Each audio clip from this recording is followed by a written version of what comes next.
Welcome to CS Radio.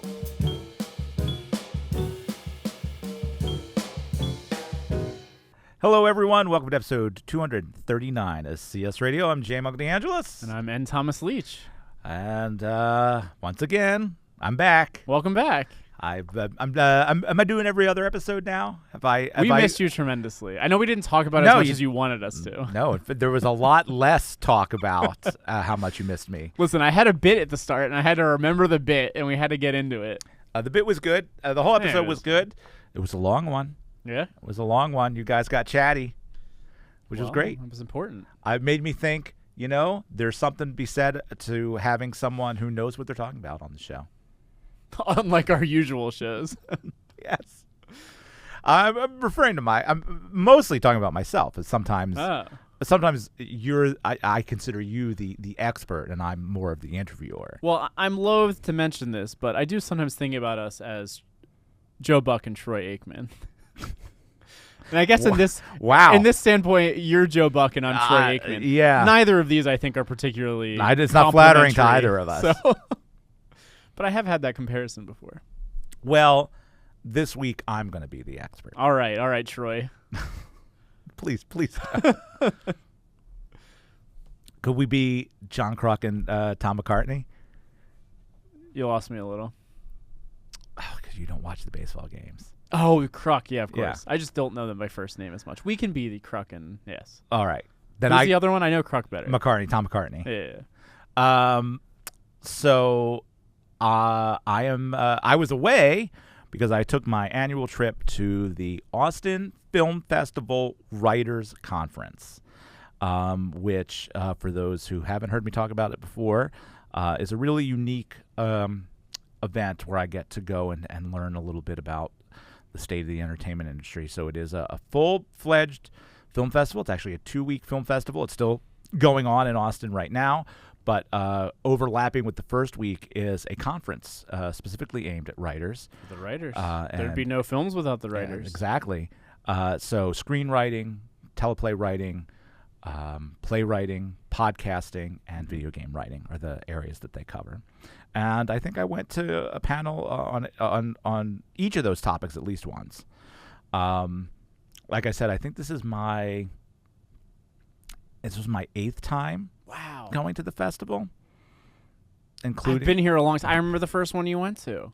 Including the one that was virtual because of COVID. Yeah. I've been lucky enough to twice be a panelist, but that hasn't happened for a couple of years. So I was just there as a guest.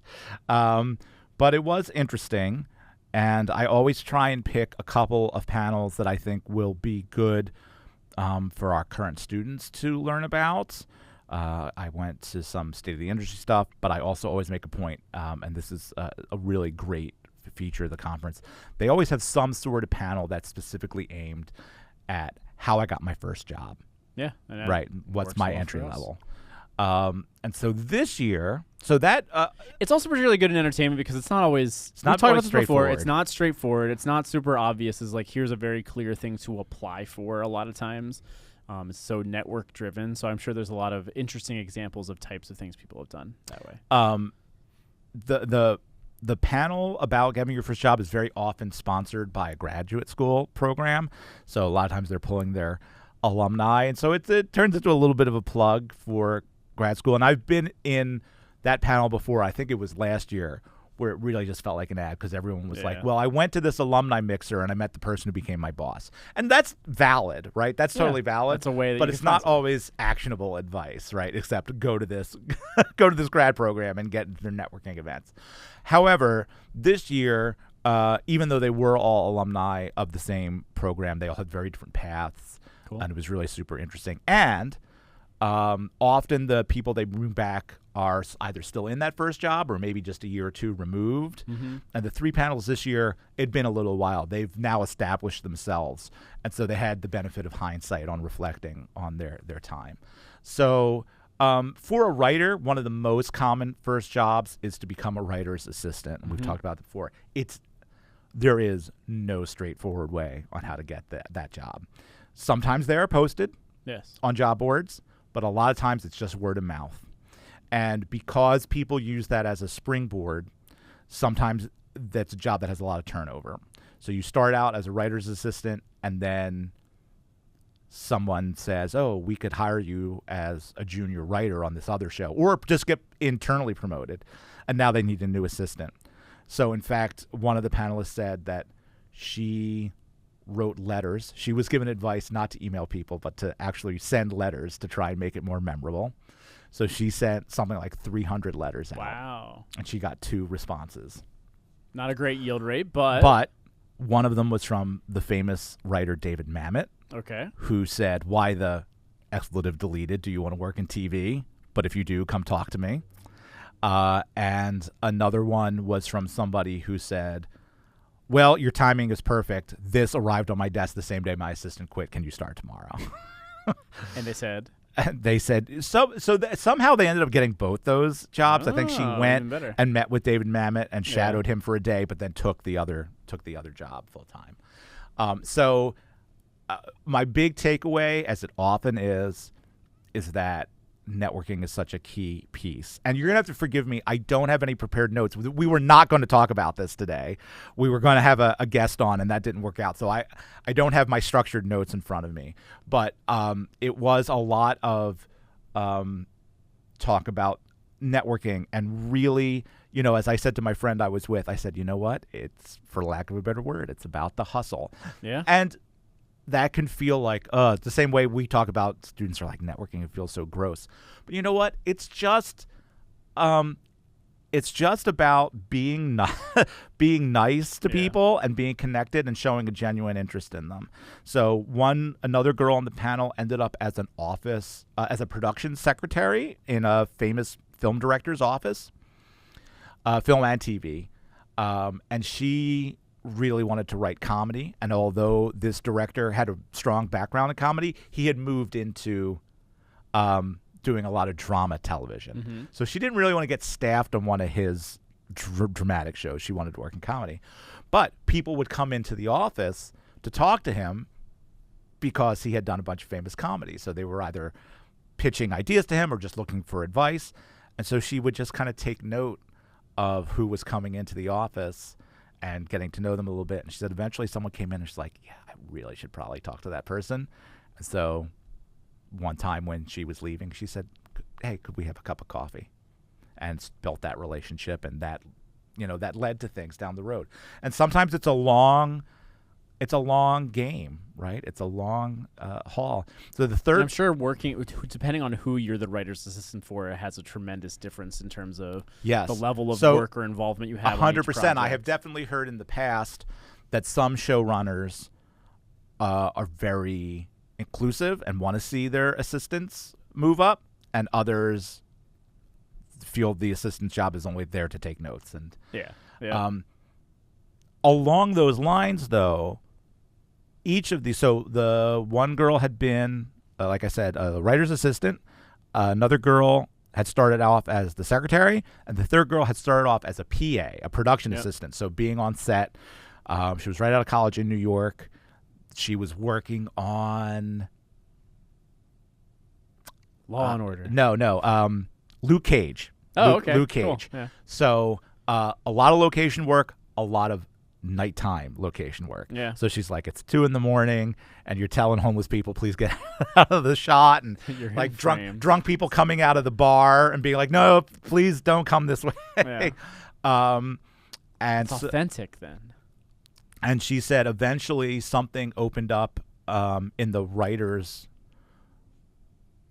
room, I think as an assistant, and they said, well, you've been working as a PA. Why do you want to become the writer's assistant? And she said, I'm cold and I'm tired. And they went, oh, okay. Oh, true. Yeah, oh, okay. And she was the same person who said just like talking with the other PAs and stuff was a great way of building a network, because a lot of people, nobody wants to stay PA. You may want to stay in production, or maybe you want to go into write. And so from there, somebody got something on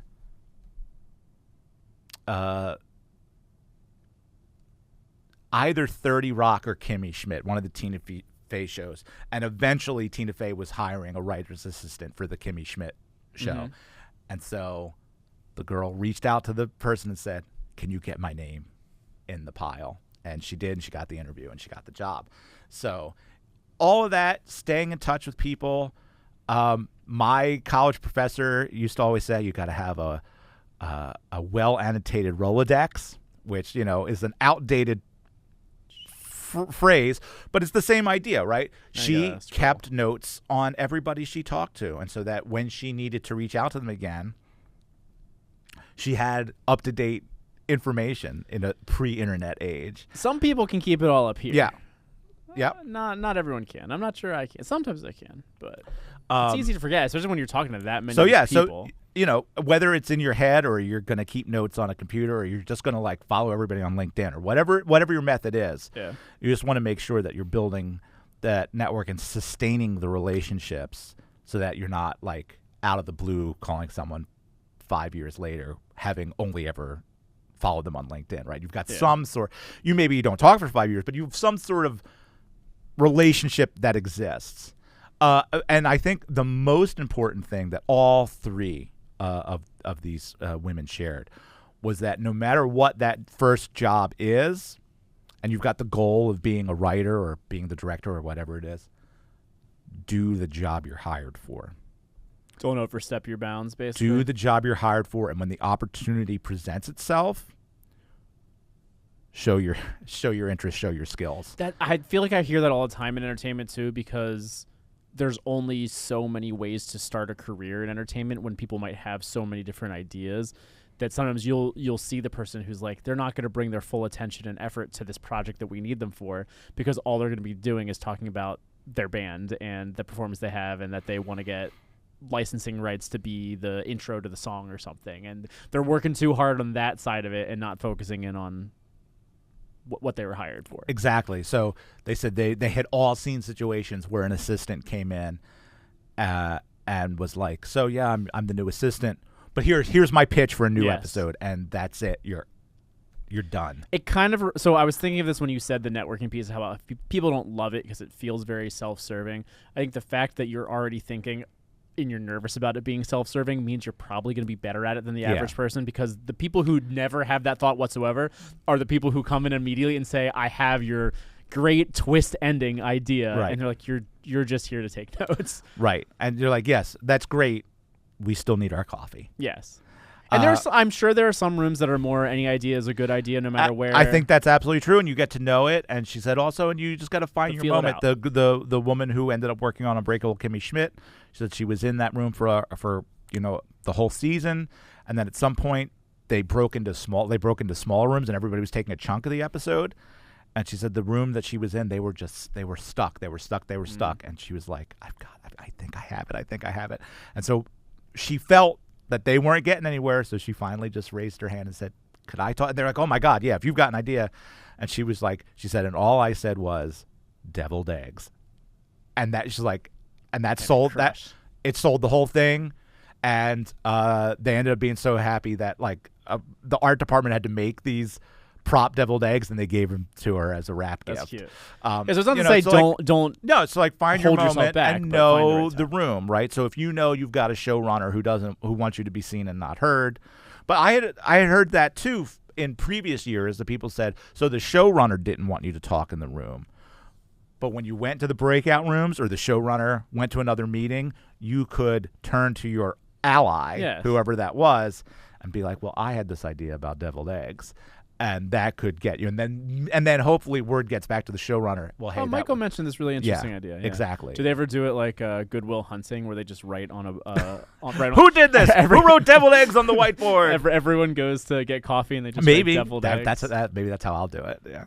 That could be the next great movie. You could do a spoof on Good Will Hunting, but have it be in the writer's room. So that was really good and really encouraging. And I think the other thing too is that once these people, like I said, they now have established careers. Two as writers, one has gone more into producing. Okay. I think that they're very empathetic to people going through the same thing that they did, right? So they're happy to try and make those hires when they can and make the process easier for the next person. Which I think is also true in a lot of, even if you're not interested in entertainment, I think that same kind of Generally sentiment speaking, is true in finance and And that's what consulting. I was. So again, if we had planned this better, I would have some notes in front of me. My friend and colleague Paige went to something that was sort of focused on building your network. And she said the guy gave some really great advice. And she read it to me. It was like a 4-point thing about when you're networking with someone. And I'm not going to remember it all exactly, but I said, boy, that sounds like the advice we give in our networking workshops. He was a career But here's the professional. one that stuck with me that on the one hand feels a little like grossly performative, Yeah. but I understand why he said it. So it's a little like hot takey. It's a little hot takey. Okay. He says, so he was very big on have a specific ask when you email somebody. Yeah. It- I think it depends on what that ask is. For if it's like if you're asking for the moon, maybe don't. exactly, but like have a point, I Yes, think, right? Yeah. And then so after you have that coffee chat or they give you the advice or whatever, or they make the connection, whatever it is, don't say thank you. Okay. Say is because Say good looks.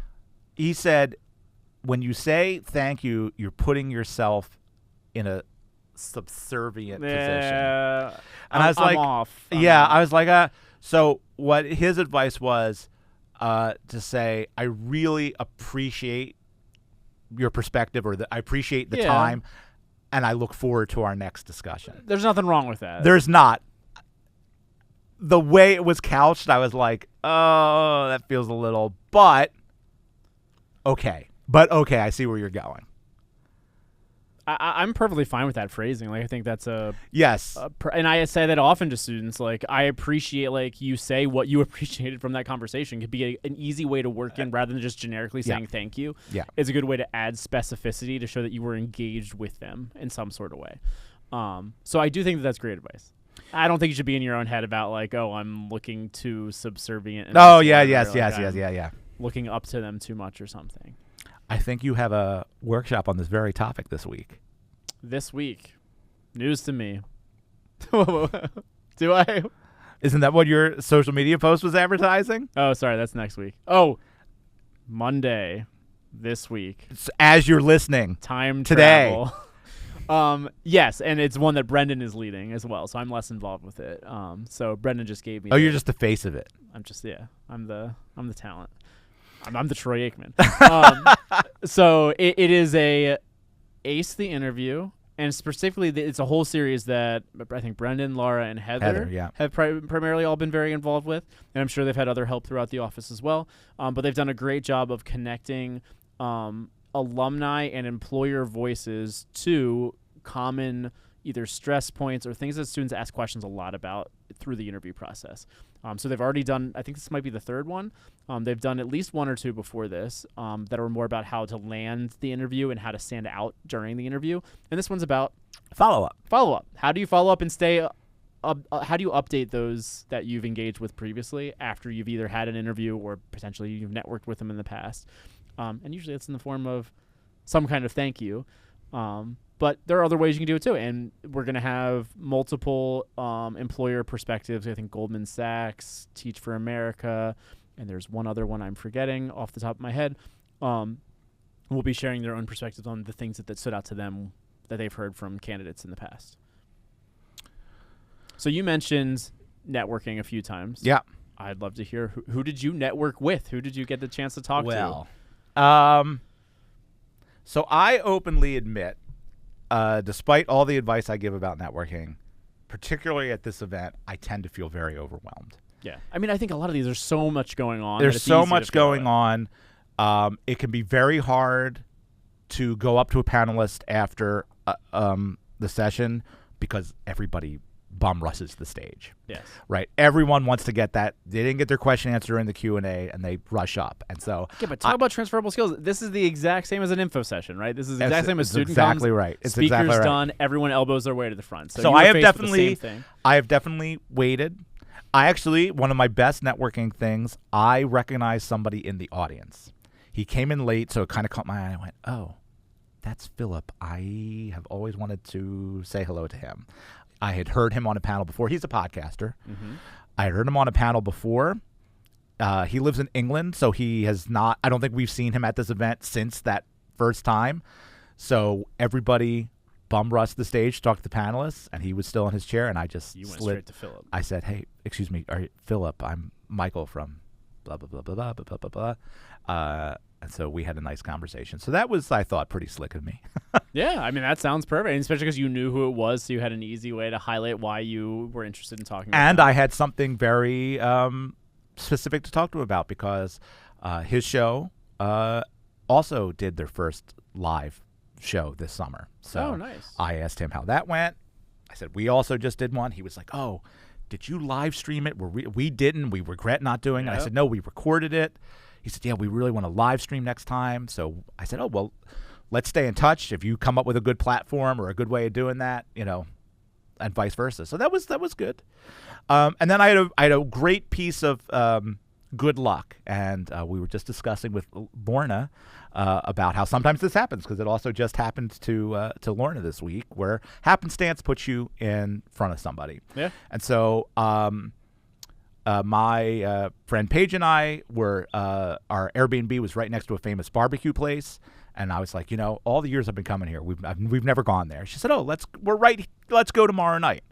And one of her friends we were having lunch, and so one of her friends was like, oh, that'd be good. And so it kind of grew into like suddenly now there's 15 people going to dinner. That's great. So- What is Austin barbecue known for? Is it more spicy, more tangy? I don't Smoky, remember. Okay. smoky. Yeah, they're real big into like this has been in So the the smoker for Austin 18 Smoky hours. Joes. It was Stubbs.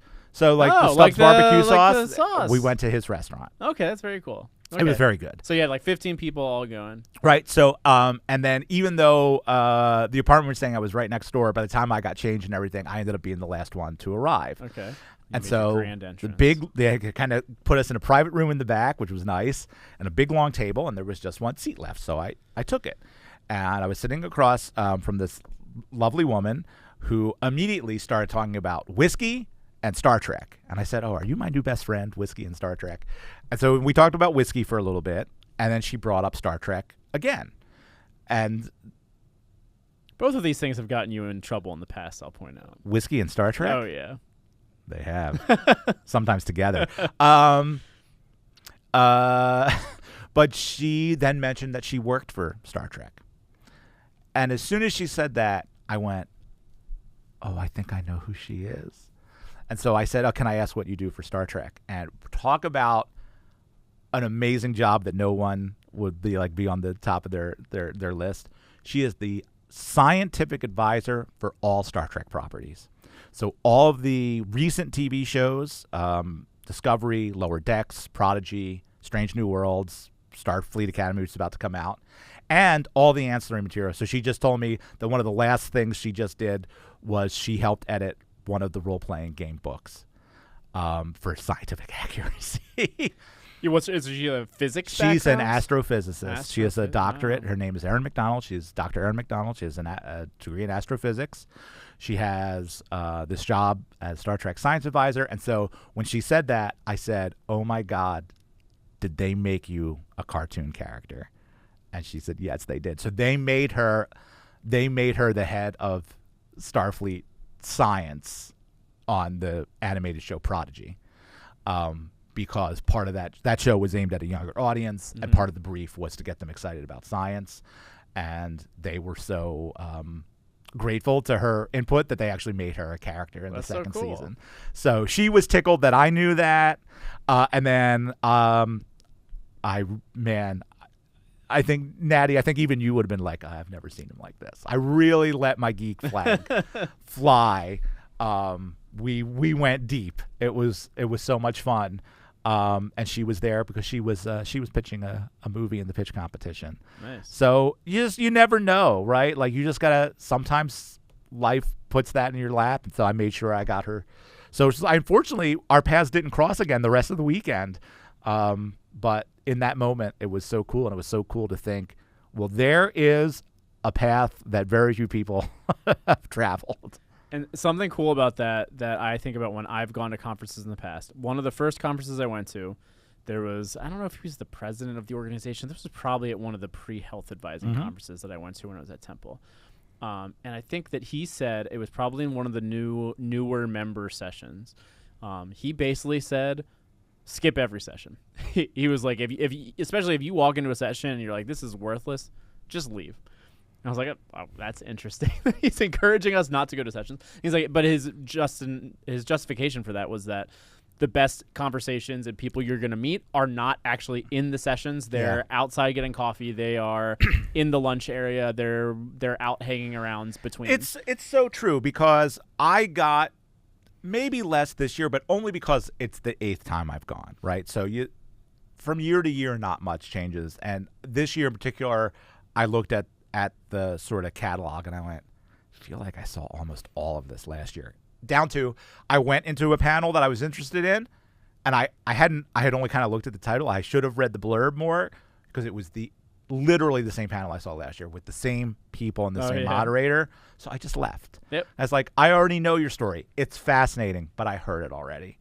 I really gave myself permission to do that a bunch this year. I went to another panel where we were 10 minutes into it, and I went, this is not for me. And I just peaced out and got another taco. Yeah. We've talked a little bit, but like we could talk more about just like the benefits and challenges of going to conferences. I mean, you and I have gone to NACE a bunch of times. We've gone to Eastern NACE, and they're always full. And the Austin conference, it is jam packed. I arrived Wednesday. There's really kind of nothing on the schedule on Wednesday other than like check in, but then from Thursday morning, you know, the welcoming thing is at 11, and then it's just back to back to back all day. There's so many conferences. And then you grab dinner, and then, you know, the film festival's going on, so maybe you want to catch a film, and then there's all these late night parties, and you're trying to network in between. You were saying at lunch the parties were like 11 p.m. to 1 a.m. or something. Every night. Even after a huge day. The official parties all start at 11. And those are the official parties, and then there's a bunch of unofficial parties. Of course. Which are before that. So, and then I'm sure there are after parties that people go to, though. We've never deigned to do any of those. So this year, Paige and I were both like, yeah, let's be able to stay on our feet. Let's skip those 11 o'clock parties. Because we've got a nice little group we're hanging out with. So let's just take this group and let's go to the hotel bar, or let's go to dinner, and keep those conversations going. And like, I got actionable items. I always get actionable items and good advice from all of the panels I go to. But what's really going to like grow into something is, I met Brandon and Ryan. Yeah. And like, maybe we should all work on something together. Yeah, or like, it's the relationships. Right. They're going to go back to LA. When I go out to LA to see Paige, I'll go see them. And then, you know, like, that's all that relationship building stuff. And then one of them gets on something, right? So all of that, like, that's the kind of stuff you want to foster. Especially in entertainment, you have a cohort a lot of times in people. Entertainment. That came up multiple times, talking about coming up with the same group of people. It's kind of like the story you mentioned earlier of all the PAs on the same project. Yes, being exactly. Able to being able to help each other out. The other thing that came up was, particularly if you're interested in writing and television. So we all know that there are very, very few shows now that get 22, 25 episode orders. There's a few things that are still on network TV that get that, but even those, you know, maybe you get 20 now. So it's that kind of steady work is in decline. Yeah, now we have 6 to 8 episodes. And the good part of that, other than the steady work, was that it was much easier to move up, because you could be the assistant for 13 episodes and maybe get on episode. There was more room for them to take a chance on you. Yeah, and you have continuity where you've learned a lot about. Right. Now, everything. If there's only 8 episodes and there's 10 people in the writer's room, not everyone's getting their own episode, right? And the chance of the writer's assistant getting an episode is almost nil. However, there's a lot more shows in production. So there are more employment opportunities. They're just all shorter term, and it's harder to move up, particularly if the shows, so many things also only get one season now because the streamers have such strange metrics that, you know, you might be on a show and they might be like, all right, well, if we come back, you're on staff. Who knows if it's coming back? Yeah, my impression is that almost everything they get their first season, and then they'll maybe re-up, and sometimes they'll re-up for 2 seasons at a time then, but it's rare that they'll be like, yes, you get 2 seasons right off the bat. It's usually just you get one, and then we'll see from there. Exactly. Yeah, I mean, it can be very feast or famine. I think if you're the kind of person who wants stability and consistency, that can be hard to navigate, I'm sure, when you're going between having a lot of work to do and feeling really productive through it, and then it's done, and then the question mark of what comes next. Those relationships sometimes, I bet, help you drive forward to whatever that next project might be with those same people who are working on that existing project. But sometimes you're probably looking for that next thing as well. You're always looking for the next thing, yeah. And so one of the nice things, too, is that there's so many things are story driven, right? So you've got TV and movies, but I went to 2 things about video games, right? Yeah, what did they talk about this year? So that unfortunately, this is the panel I left. Okay.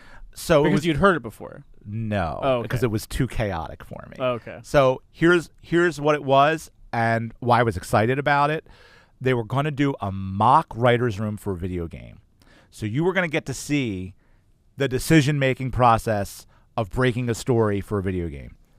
However, and we got there and they're like, all right, so here's our panel. This person's going to pretend they're the head of development. This person's going to be the technical person. And then these 3 people are the writers. But we didn't pick a kind of game. So they were like, so we're going to work it out with the audience. Do we want to make a horror game? So they wasted so much time just deciding what kind of video game they were going to make that it was chaos. They were very upfront. They were like, we should have thought this out better. It was a really good idea. Because I went to another thing where they did a mock. Again, it was sort of interesting because you would never really do this. They did a mock TV writer's room. Okay. But they did it for a pilot. And so typically when it's a pilot, a single writer would create that, and then you'd have the writer's room after to continue the series. Yes. But there are shows that are done by committee, so it could be that somebody had an idea we're going to do this show about a guy in space, but we haven't really worked it out. I'm sure spin-off shows are like that. Episode that's 1, probably true. You have the background that you need to work in, but otherwise the story's all fresh. So that at least they had the given circumstance, and then they worked through it that way, and that was also very interesting to watch and see how people bat ideas off each other and things grow. And writing is both solitary and collaborative, particularly TV writing. You gotta write quickly, particularly if you're on a show that's producing something every week. But even on something where maybe you're only gonna make 8 to 10, you're usually in production by the time you start writing. So they're making episode 1, you got episode 2 and 3 ready. And comedy, of course, almost always. It's more conducive when you're batting ideas off of people. I make a joke, Natty makes a joke. Well, no, what if it's this? What if it's deviled eggs? Whatever it is. Yeah. And then a single person or a small team of people go away and do the actual writing. But having the benefit of everybody having thrown in what they thought would be funny or what the best punchline is. Was it last year that there was did people talk about Baldur's Gate a lot last year? Last year. Yeah. I mean, that's closer to when it first came out and everything. And there's so much story in that game. So much. That's not. I remember last year talking not only about all the branching story opportunities, but someone also had worked on the Batman games, the Arkham Asylum games, and talking about, all right, so Batman's got to sneak past the guards. So you got to write, the guards talk to each other. So you got to write all this background chatter for the guards, and then you have to give the guards personality. Yeah. And what do the guards say if they see Batman? There's the aggressive guard. Oh, Batman, I'm going to get you. There's the scare. Oh, no, it's Batman. Right? And you have to come up with 50 things for each of them to say, depending on what you as Batman decide to do. And I was like, oh, yeah, that instinctively, but then when you really think about the work that goes into it, it's so non-linear in a way, or just there's so many branching paths that can come about. It really is choose your own adventure, right? As opposed to just here's your script and here's what you're going to experience, right? So a new friend that I made stayed for the whole video game thing, and I asked him if it got any better, and he said, yeah, once we kind of got into it. it was a little bit better, and it was interesting to see how people made decisions. He said, but they sort of ran out of time because they had spent so much time deciding on what this horror game was going to be.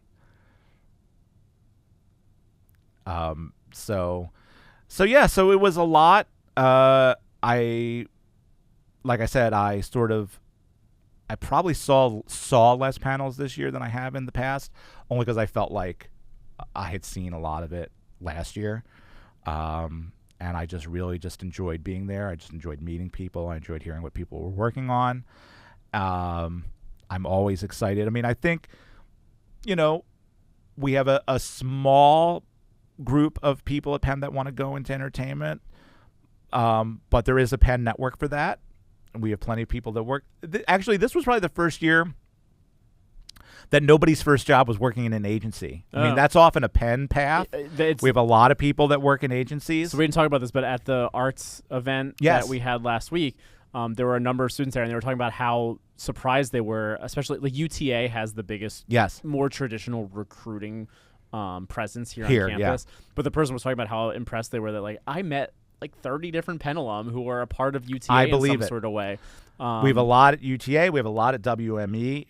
And so that's another, particularly for writers, because sort of once you get out of the mailroom, then you're a script reader. And so you're reading people's scripts and you're giving notes and you're telling the agency, I think this is worth exploring or not exploring.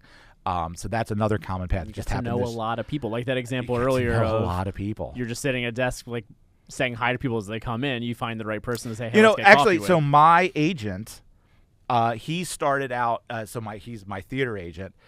He started out in various capacities at theatrical licensing. He started out in general licensing at Samuel French, and I think he was at Music Theater International. But he eventually landed a role at the Rodgers and Hammerstein organization, and he was eventually like their junior music director.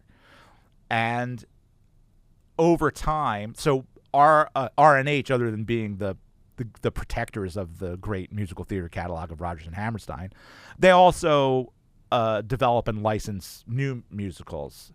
And so Brian felt he was seeing a lot of talent come across his desk that wasn't being served well. And he was like, maybe I'll become an agent and I'll help these people. And that's so his first little group of clients, I mean, I went to college with him, so that's, I was an easy get. But he reached out to people, and he's like, hey, when I was at R&H, I read your stuff, and I thought it was great, and I think it should be seen by more people. Yeah, and I'm sure that happens all the time, where it's like, this might not be a good fit for our larger audience perspective, but there might be a smaller audience that could love this, and it could really take off that way. So I think that this is another theme that came up again, and again, I could kind of see it coming up in general recruiting, but multiple people said, I got asked to submit something. So let's say I'm a comedy writer, so I wrote a horror comedy, and that I gave it to, let's say I gave it to A24, like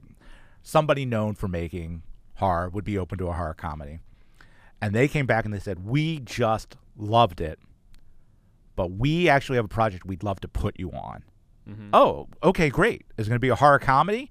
No, it's going to be a sci-fi psychological drama. Well, what did you see in my horror comedy that makes you think I could write this sci-fi psychological drama? And they're like, I don't know, there's just something. And, she said sometimes then they give you the idea and you go, oh, okay. Oh, it's a little bit more in my wheelhouse than I anticipated. And sometimes you're like, I still don't know why they put me on this, but if they're going to pay me to write a treatment. Oh, but here's an Eldritch Horror. I'll write a treatment. So you could, we talk about that too, that you could be looking for one thing and, whether that's at the end of your internship or during an interview process, they go, well, would you consider working in this division? Yeah. Or would you consider working on this? It happens a little bit, and I think what our students expect or see, but I think probably more often it happens geographic region based, where they really want to be in New York, but it's like, hey, we have opportunity in Chicago. Like, why don't you come to Chicago? I'm sure there are examples too that I've talked to students in the past where it's like, I really want to do this one niche area, but the opening was on the FP&A side, so I did that first before moving into the strategy side of things or whatever. That definitely happens too. I think from the student's perspective, it's hard because they feel like they're narrowing themselves down sometimes, and it's going to be harder for them to move in the future. But I'm sure there's a similar sentiment where it's like, I really wanted to do a horror comedy, but now that I'm here doing this sci-fi psycho thriller or whatever, if I become known for that, it might be harder. But I'm still there are reasons why that horror comedy probably led them to think about how useful you'd be from that perspective, that you can do the exact same on the flip side back. You could take some things that made you really great at writing from a thriller sci-fi perspective and infuse that into what makes your horror comedy so good. Yeah. So, you just take, particularly right now, they're like, take every opportunity. And most people said they had, 2 people said the only opportunities they turned down, and they didn't get into specifics. So I don't, they were like, it didn't align with my values. Right. So going on something where you're like, spill the tea. Yeah, I don't know. They wouldn't, rightfully. Yeah. They're like, this one person in particular, she was like, and I was broke. I was broke, and this job offer came along.